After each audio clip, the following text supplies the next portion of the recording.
Give me that. Give me that. Give me that. How, welcome back to Sumelevate. My goal here today is to try to help you realize your potential for what is called self-actualization. What is self-actualization? Well, I want to help you live to your full potential. And let me tell you, that potential is limitless. And when you realize your ultimate potential, you have an incredibly powerful epiphany. Much like a video game, in life, we are to move from one level to the next. Yes, it will be more difficult, but we will only become more and more skilled. Indeed, when you follow your own path, it's incredibly important to be perpetually focused on the next achievement of the next step in order for our efforts to be prosperous and triumphant. So what is the thing that holds us back, right? The answer is simple. It's one word, and we can all relate to this. It's fear. So we need to ask ourselves, what do we fear? And I'm here to tell you that you must harness your creative energy and completely disregard fear as immaterial. So why? Because of self-actualization, or the understanding or the comprehension, the achievement of your fullest potential is now powered by fear. It's propelled by that creative energy, which helps you to shine. So the acclaimed psychologist Abraham Maslow, in 1943, he developed this hierarchy of needs, which was a theory in psychology and holistic health. And so it was kind of predicted upon fulfilling innate human needs, and the 5 needs were physiological, safety, love, belonging, esteem, and finally the self-actualization. And then he went on to talk about things like transcendence, but we won't get into that here. Arguably, more crucial to you, the rising generation, the millennials, you're growing up in a world of unforeseen dangers and political instability. So self-actualization for you is extremely crucial right now. And so the idea of actualization of the self promotes safety, and it can lessen the danger, the blow of any kind of instability or any kind of problems that may occur in the future. And the philosophical interpretation of the term safety comes from the Latin word salvus, which means help. It also means unharmed or healthy. And so when one considers that we were once a vulnerable child, these adjectives don't particularly come to mind as being applicable to them. But when one realized that they progressed from young adulthood into this kind of actualized phase of their lives, and realizing that we are on this continual process of progression, that the journey never stops, that we must enjoy the process rather than the destination. And so let me tell you about those who achieved self-actualization. First of all is Nelson Mandela, and he was the first black president of South Africa who overcame severe injustice and apartheid in an effort to bring peace and equalities to his people. If he truly didn't understand himself, his goals, his aspirations, his vision, his potential, then how could he harness that creative energy and therefore the potential of an entire people?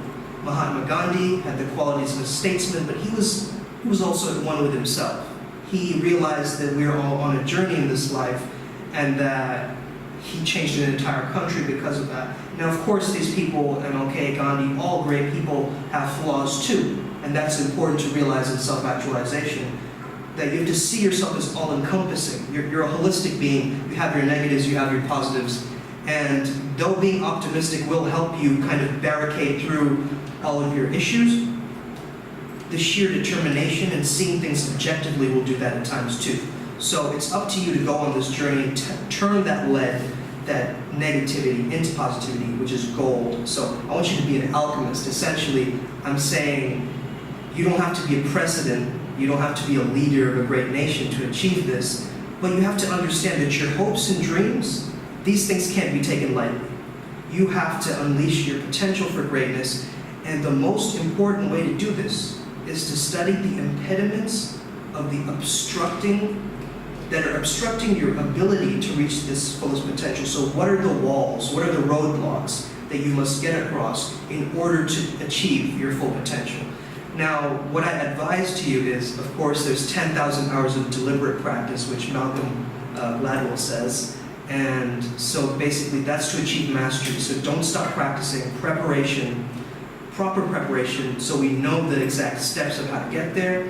Embrace what is not known to you. Now, we all fear the unknown, but what's to realize is we have to have a certainty of the uncertain. So understand that you can't control everything, but you can control your actions. So you can control your circle of concerns. You can't control the outside circumstances, but you can be motivated and energetic. And when you have these things, you have a greater likelihood to have that inordinate desire for growth and understanding of the greater world around you. And what will happen is slowly you'll find a greater understanding and you'll have a greater purpose of your life's mission. I would kind of advise you not to be troubled by the smaller things.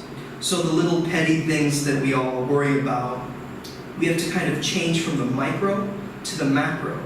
And the way we do that is we have to see the grand scheme of things. We have to understand our greatest self and truly be successful in a way that's centered in that gratitude, and then kind of already become and build upon that as a solid foundation from where you started. And recognize that you're not comparing yourself to other people, but you're comparing yourself to the past versions of yourself. Now, you have to be humble and understanding and curious and try and not be so perfect all the time, and have a sense of humor. These things are important too, but these are kind of the guiding principles that will help you to identify, to nurture, and achieve your creativity and your creative inclinations. You can truly be happy, I'm telling you that, but it's up to you. And so you have to be the best version of yourself, to bridge the gap between the person you are now and the person that you wish to be, kind of make those two closer, and that's what true authenticity is, I believe.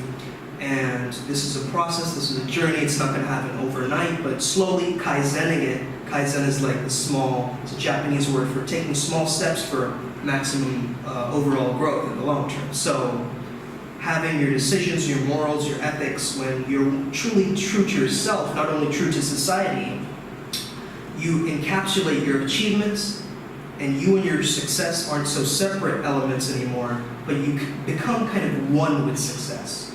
And that's your definition. I'm not going to give that for you. You can have a capitalistic standpoint, you can have your own definition to how you want your life to be. And that's what I want for you, and that's my one hope for you. So, that's it. Thank you for listening. Peace and love. Step your life game up.